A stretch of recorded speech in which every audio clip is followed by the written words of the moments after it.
We've just seen Pennyweka crowned champion stayer here at the Horse of the Year Awards.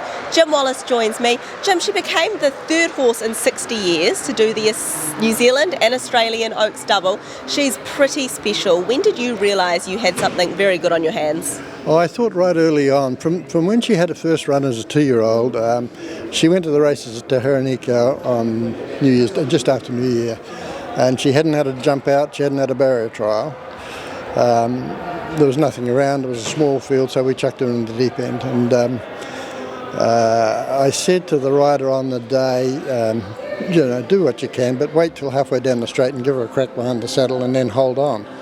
And she was a little bit diffident in the run, but we got halfway down the straight, she got a crack behind the saddle and she ran home her last 633.1 or something like that. Ran third. And that's when I thought I might have had a decent horse. And I believe there's 76 people in the ownership of Pennyweka. I won't ask you to name them all, but can you give me a bit of an overview of the different types of people involved with her? Oh, look, I don't know a lot of them. My sister-in-law runs all the syndicates, but I've got a couple of mates that came in that I didn't even know were in. They're 1%, 2% owners. There's John's here tonight, he's a 10% owner, my brother has got 10%, I've got 10%. The rest of them are all down to half a percent owners.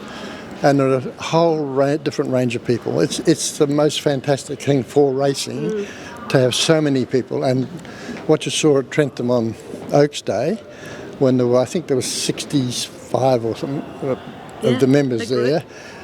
Plus all my family, because we'd had a few bits and pieces going on in the family. There were 25 of my family, some of them from America and overseas that hadn't been in New Zealand for a while.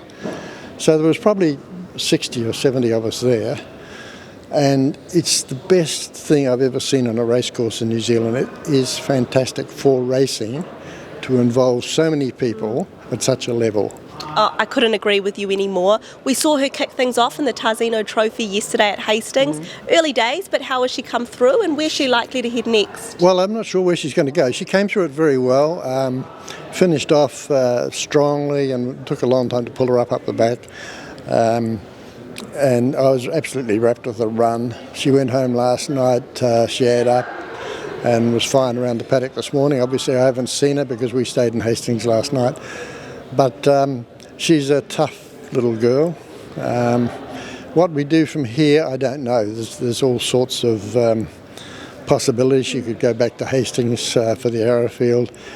There's some races. There's a race in Sydney that I'm particularly keen on, and then there's a series of races, obviously, in Melbourne. So we will have a chew about that over the next week, make up our minds where we go.